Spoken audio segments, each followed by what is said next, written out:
Cancer weakened, but did not soften Christopher Hitchens. He did not repent or forgive or ask for pity, as if granted diplomatic immunity. His mind's eyes looked plainly upon the attack and counterattack of disease and treatments that robbed him of his hair, his stamina, his speaking voice, and eventually his life. I love the imagery of struggle, he wrote about his illness in an August 2010 essay in Vanity Fair. I sometimes wish I were suffering in a good cause, or risking my life for the good of others, instead of just being a gravely endangered patient.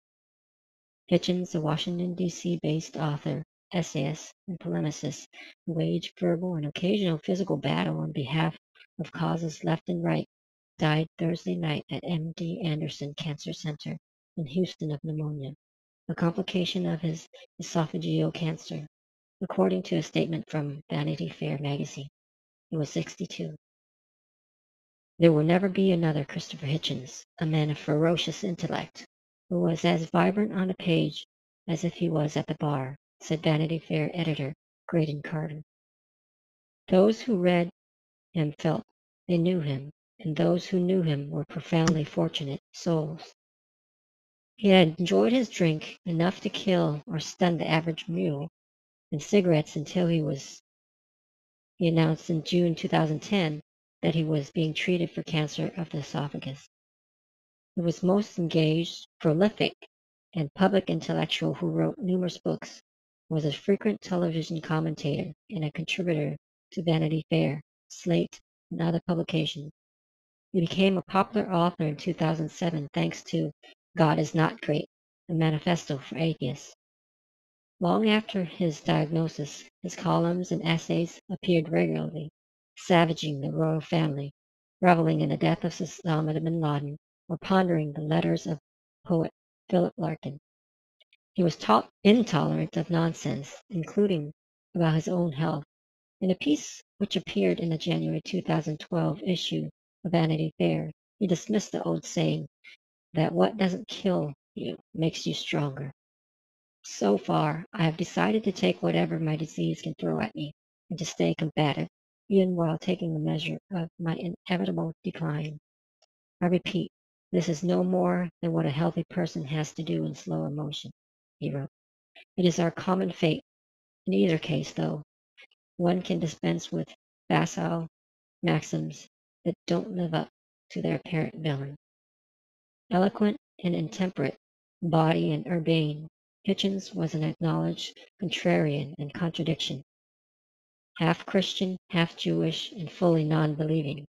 A native of England who settled in America, a former Trotskyite who backed the Iraq War and supported George W. Bush.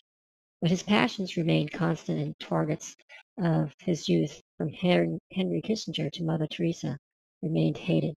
He was a militant humanist who believed in pluralism, and racial justice, and freedom of speech, big cities and fine art, and the willingness to stand the consequences.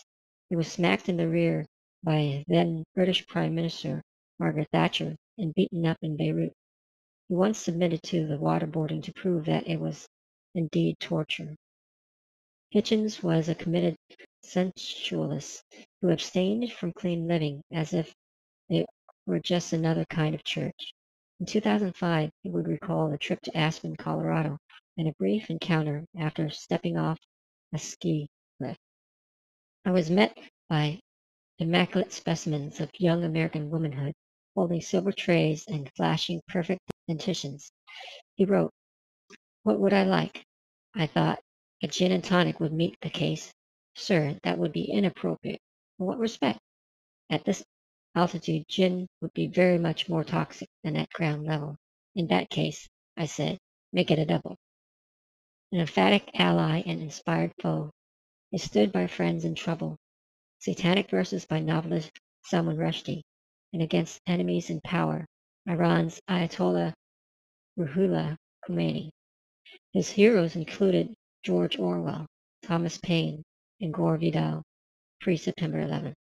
Among those on the Hitchens list of shame, Michael Moore, Saddam Hussein, Kim Jong-il, Sarah Palin, Gore Vidal, post-September 11th. and Prince Charles.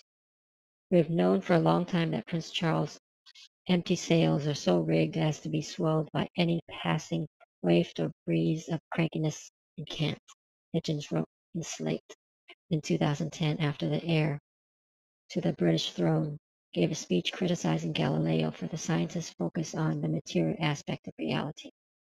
He fell for the fake anthropologist Lawrence Vanderpost, who was bowled over by the charms of homeopathic medicine. He has been believably reported as saying that plants do better if you talk to them in a soothing and encouraging way. But this latest departure promotes him for an advocate of harmless nonsense to positively sinister nonsense. Hitchens was born in Portsmouth, England, in 1949. His father, Eric, was a pursed-lipped Navy veteran known as the Commander. His mother, Yvonne, a romantic who later killed herself during an extramarital rendezvous in Greece. Young Christopher would have rather read a book. He was a mere weed and weakling and kickbag who discovered that words can function as weapons, and so stockpiled them. In college, Oxford, he made such long-time friends as author Martin Amis and Ian McEwan. He claimed to be nearby when visiting Rhodes Scholar Bill Clinton did or did not inhale marijuana. Radicalized by the 1960s, Hitchens was often arrested at political rallies, was kicked out of Britain's Labour Party over his opposition to the Vietnam War, and became a correspondent for the radical magazine International Socialism. His reputation broadened in the 1970s through his writings for the New Statesman. Wavy-haired and brooding, and aflame with wit and righteous anger, he was a star of the left on paper and on camera, a popular television guest and columnist for one of the world's oldest liberal publications, The Nation.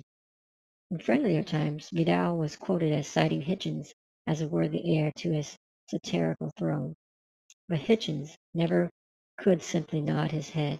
He feuded with fellow Nation columnist Alexander Cockburn, broke with Vidal, and angered freedom of choice supporters by stating that a child's life begins at conception. An essay for Vanity Fair was titled Why Women Aren't Funny, and Hitchens wasn't kidding. He had long been unhappy with a less reluctance to confront enemies or friends. He would note his strong disappointment that Arthur Miller and other leading liberals shied from making public appearances on behalf of Rushdie after the Ayatollah Khomeini called for his death. He advocated intervention in Bosnia and the overthrow of Saddam Hussein in Iraq. No Democrat angered him more than Clinton, whose presidency led to the bitter end of Hitchens' friendship with White House aide Sidney Blumenthal and other Clinton backers. As Hitchens wrote in his memoir, he found Clinton hateful in his behavior to women, pathological as a liar, and deeply suspect when it comes to money and politics. He wrote the anti-Clinton book, No One Left to Lie to, at a time when most liberals were supporting the president as he faced impeachment over his affair with Monica Lewinsky. Hitchens also loathed Hillary Rodham Clinton and switched his affiliation from Independent to Democrat in 2008, just so he could vote against her in the presidential primary. The terrorist attacks of September 11, 2001 completed his exit. He fought with Vidal, Noam Chomsky, and others who either suggested that U.S. foreign policy had helped cause the tragedy or that the Bush administration had advanced knowledge. He supported the Iraq War, quit the nation, backed Bush for re-election in 2004, and repeatedly chastised those whom he believed worried unduly about the feelings of Muslims. It is not enough that faith claims to be the solution to all problems, he wrote in Slate in 2009, after a Danish newspaper apologized for publishing cartoons of the Prophet Muhammad that led Muslims organizations to threaten legal action. It is now demanded that such a preposterous claim be made immune from any inquiry, any critique, and any ridicule.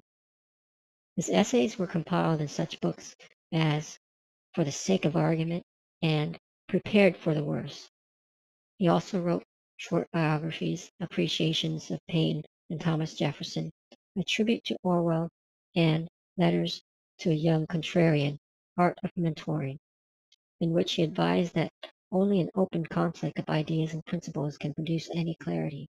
The collection of essays, arguably, came out in September 2011, and he was planning a book-length meditation on malady and mortality. He appeared in a 2010 documentary about the topical singer Phil Ochs. Survived by his second wife, author Carol Blue, and by his three children, Alexander, Sophia, and Antonia. Hitchens had quotable ideas about posterity, verified years ago when he saw himself referred to as the late Christopher Hitchens in print for the May 2010 issue of Vanity Fair before his illness. Hitchens submitted answers for the Proust questionnaire, a probing and personal survey for which the famous had revealed everything from their favorite color to their greatest fear. His A Vision of Earthly Bliss, to be vindicated in my own lifetime. His ideal way to die, fully conscious and either fighting or reciting or fooling around.